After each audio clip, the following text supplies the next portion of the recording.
At the height of its power, the Roman Empire believed expansion was not only a right, but a necessity.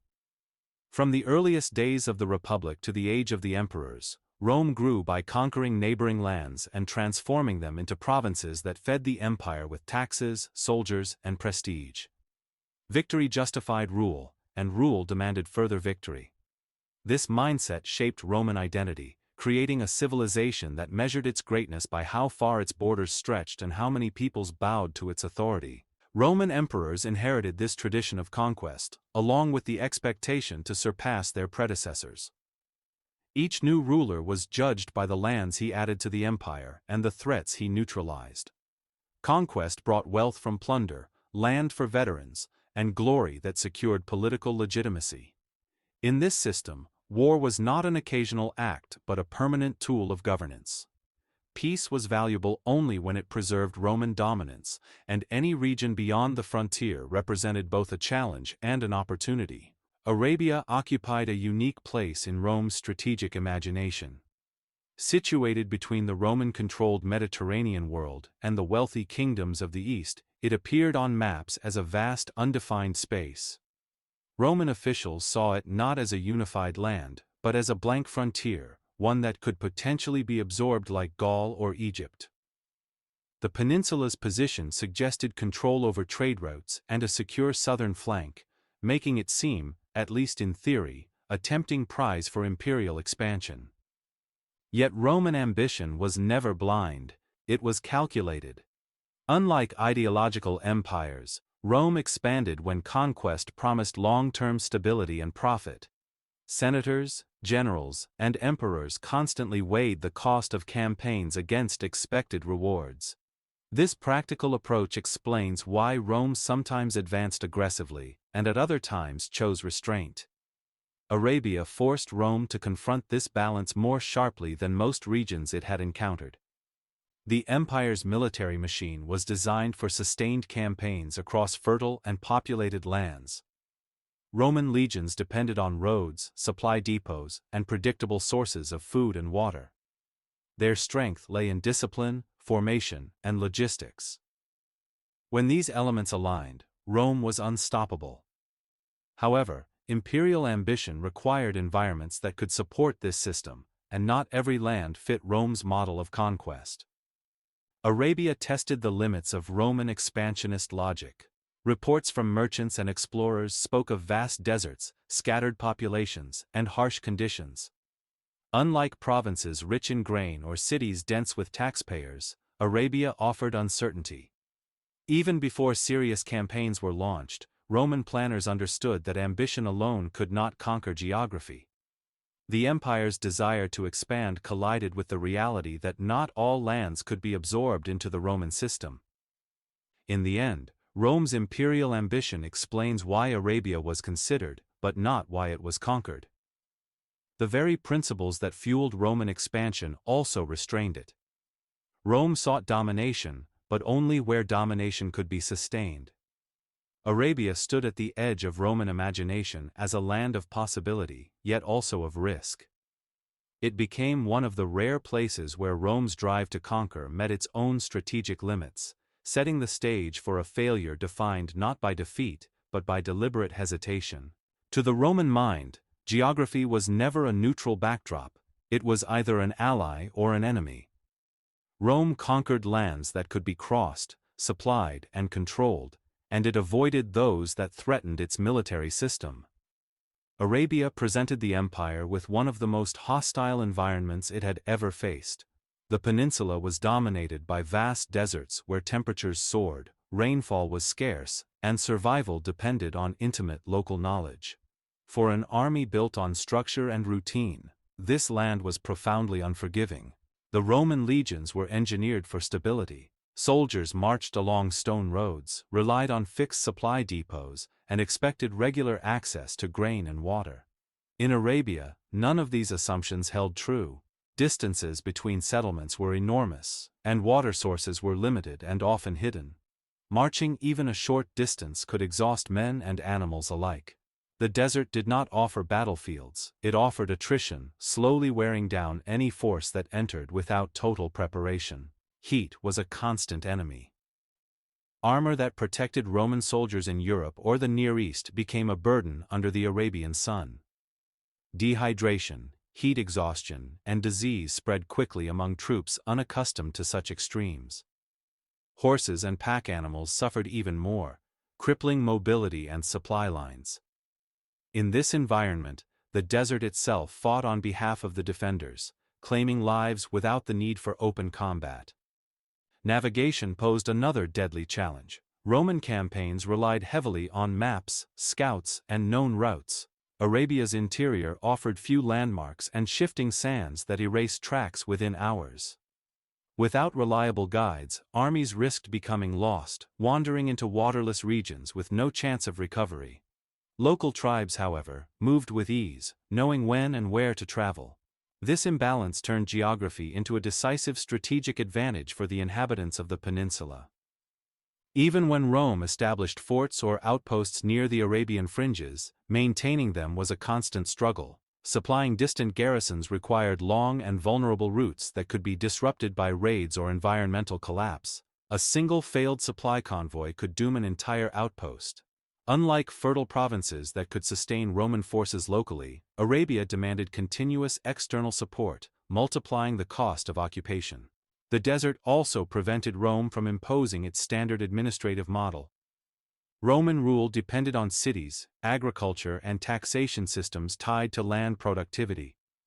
Arabia's nomadic and semi-nomadic populations did not fit this structure. Without stable settlements to anchor control, Roman authority would remain superficial at best. Geography undermined not only conquest but governance itself. In the end, Arabia's landscape acted as an invisible fortress. There were no walls to breach, no central plains to dominate, and no river systems to exploit. Every advance increased vulnerability rather than security. For Rome, geography was destiny, and in Arabia, destiny favored the land over the empire. The desert did not need armies or fortifications. It was enough on its own to halt Rome's advance and expose the limits of imperial power. For the Roman Empire, conquest was never driven by pride alone, it was guided by calculation.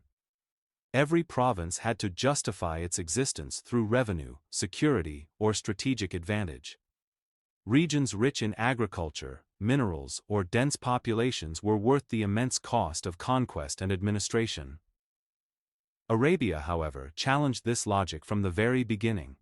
To Roman planners, much of the peninsula appeared economically unproductive, a vast stretch of land offering little immediate return for the resources required to control it. Roman provinces thrived on agriculture and taxation. Egypt fed Rome with grain, Gaul supplied manpower and land, and the eastern provinces generated wealth through cities and commerce. Arabia did not fit this pattern. Its harsh environment limited large-scale farming, and its population was relatively sparse and mobile. Without stable agricultural output or urban centers to tax, Rome saw no reliable way to extract long-term economic benefit from full occupation. Military costs further weakened the case for conquest. Stationing legions in Arabia would require constant resupply from distant provinces, dramatically increasing expenses. Roads, forts, and garrisons would have to be built and maintained in an environment hostile to infrastructure. Unlike fertile lands that could sustain occupying forces, Arabia would remain dependent on imported resources. The empire understood that even a successful conquest might become a permanent financial drain. Roman strategy favored control over profit rather than domination for its own sake.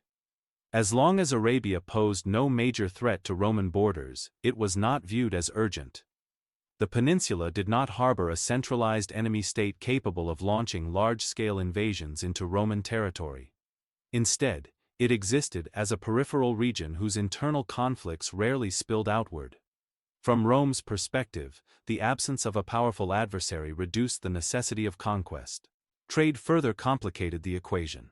Arabia's true value lay not in land, but in its position along lucrative trade routes connecting India, Africa, and the Mediterranean. Frankincense, myrrh, spices, and luxury goods passed through Arabian hands, enriching merchants and states along the way. Rome realized it could profit from this trade without governing the land itself, simply by taxing goods at ports and border cities under Roman control. This indirect economic benefit made conquest redundant. By dominating coastal regions and key transit points, Rome gained access to Arabian wealth while avoiding the costs of occupation.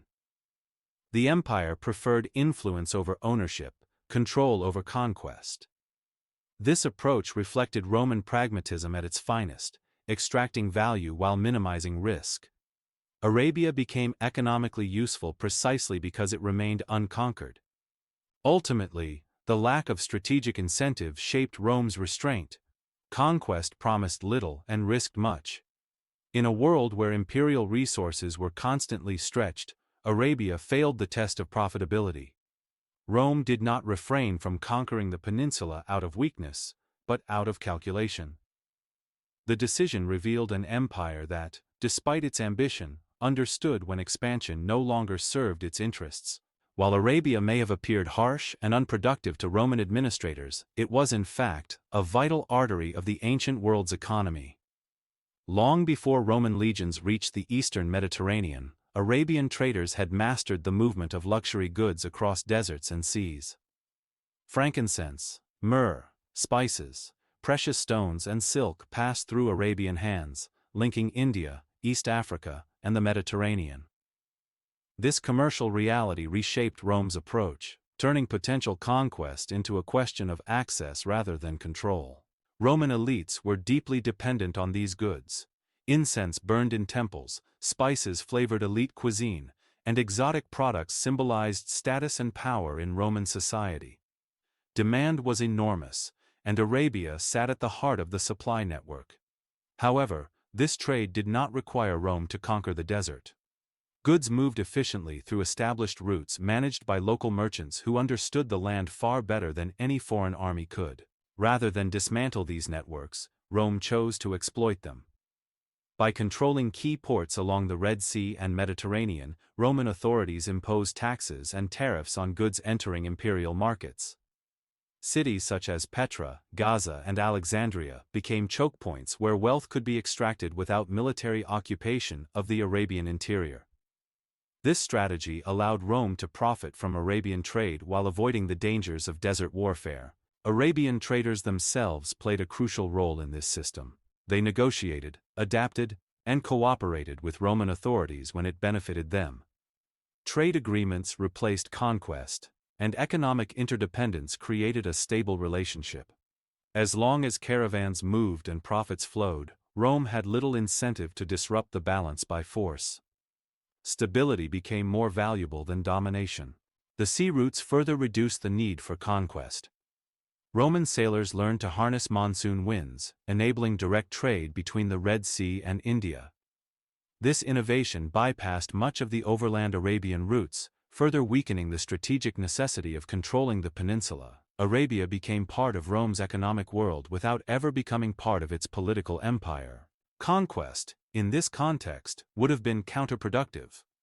War would disrupt trade, destroy infrastructure, and provoke resistance from communities that had no reason to accept Roman rule. The empire understood that economic flow depended on local expertise and cooperation. By leaving trade networks intact, Rome ensured a steady supply of luxury goods that fueled both its economy and its cultural identity. In the end, Arabia's commercial importance protected it from Roman conquest. The peninsula did not need legions to be valuable. Its traders, routes, and markets integrated it into the Roman world on Rome's terms.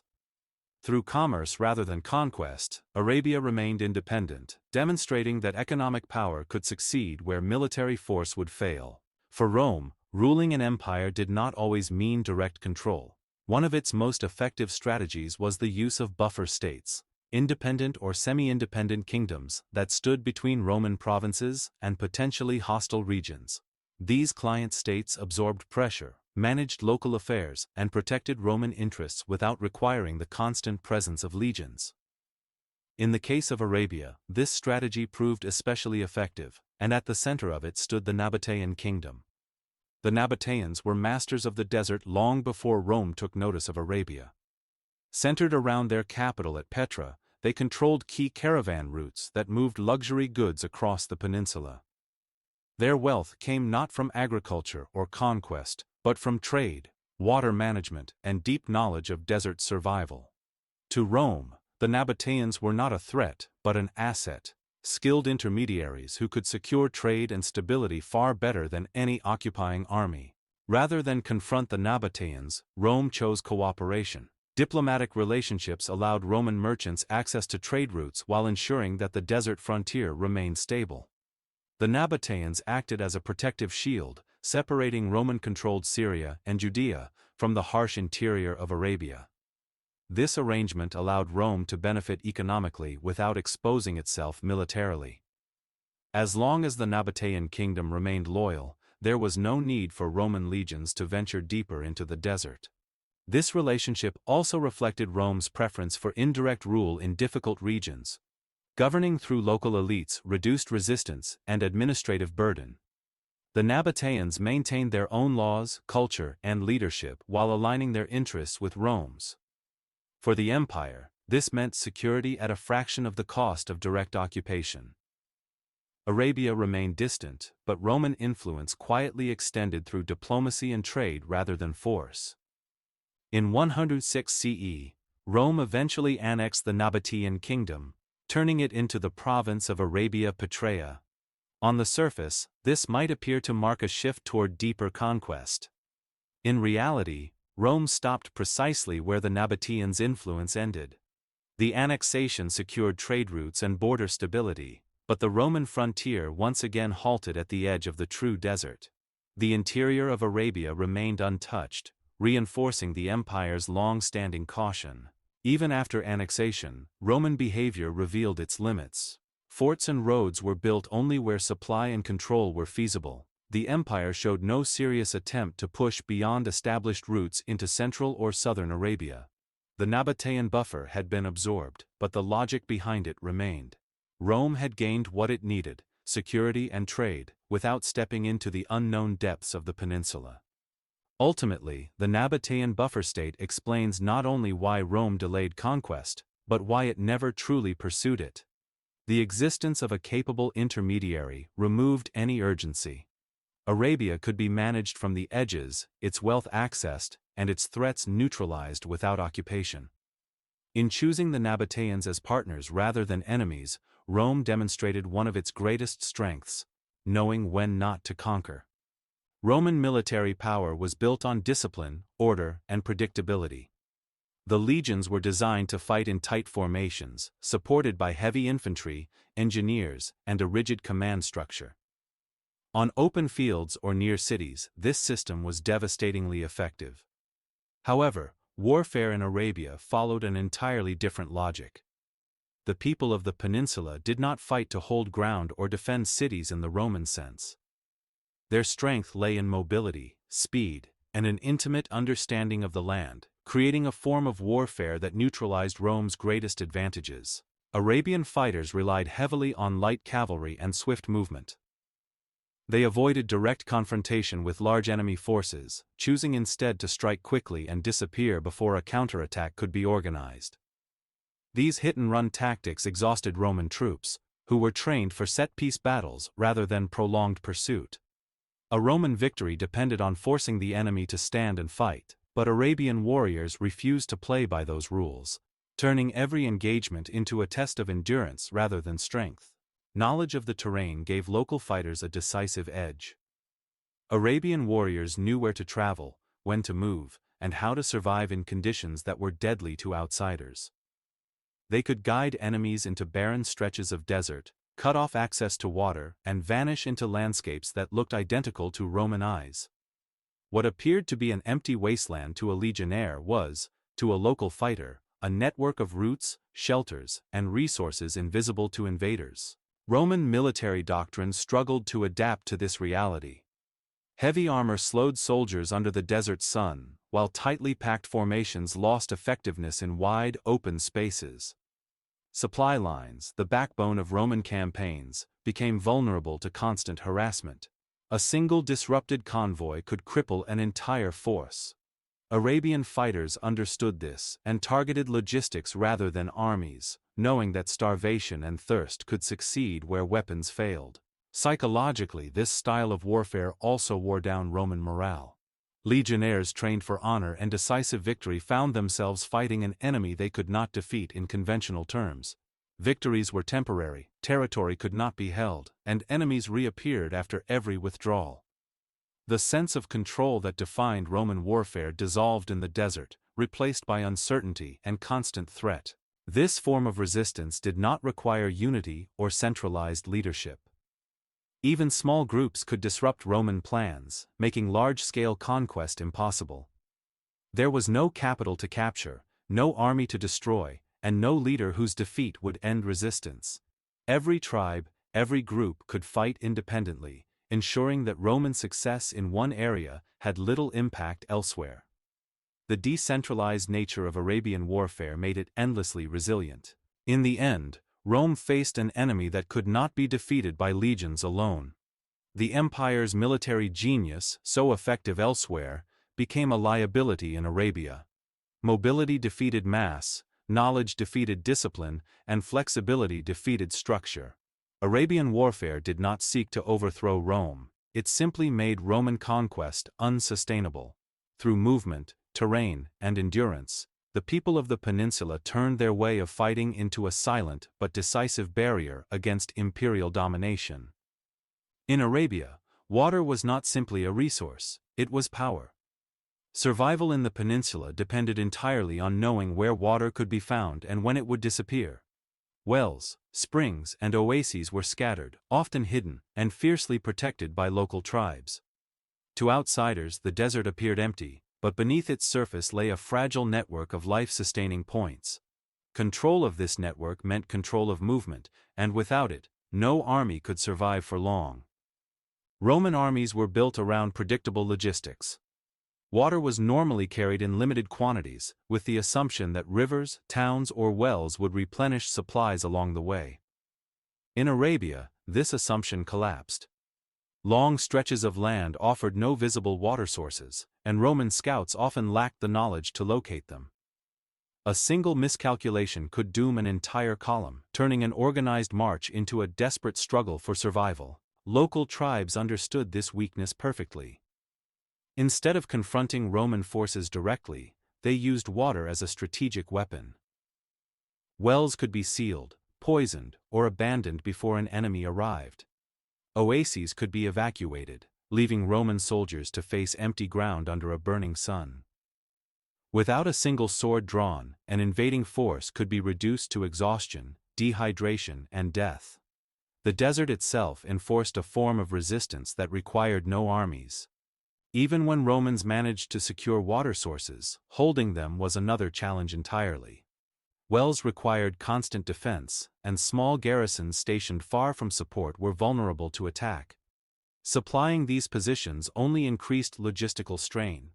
Each additional outpost multiplied the empire's burden, stretching resources thinner with every mile advanced. What seemed like progress on a map often meant deeper vulnerability on the ground. Water scarcity also dictated the rhythm of movement. Arabian fighters traveled at night, rested during the day, and moved only when conditions allowed. Roman forces, tied to rigid schedules and formations, struggled to adapt. Forced to march under the sun, they consumed water rapidly, increasing dependence on uncertain sources. The imbalance was fatal. The land rewarded flexibility and punished rigidity, favoring those who lived within its limits, rather than those who tried to impose control upon it. This reality stripped Rome of one of its greatest strengths, momentum. In fertile lands, Roman armies advanced steadily, building roads and forts as they went. In Arabia, every step forward required careful calculation, negotiation, and luck. Campaigns slowed to a crawl, morale weakened, and commanders became increasingly cautious. The fear of running out of water haunted every decision, turning strategic planning into a constant gamble. Ultimately, water defined the boundaries of Roman power in Arabia. The empire could conquer cities, defeat armies, and build monuments, but it could not manufacture water in the desert. Control of land meant nothing without control of survival itself. By mastering their environment, the people of Arabia turned the most basic necessity of life into an unbreakable defense. Rome did not retreat because it was defeated in battle, it withdrew because it could not defeat thirst. From a Roman perspective, conquest was most effective when it ended with a single decisive victory. Rome excelled at defeating centralized states, capturing capitals, and removing kings or governments that symbolized resistance. Arabia, however, did not present such a target. The peninsula was not unified under one ruler or one political system. Instead, it was a mosaic of tribes, alliances, and rivalries that shifted constantly. This fragmentation made traditional Roman conquest strategies ineffective from the very beginning.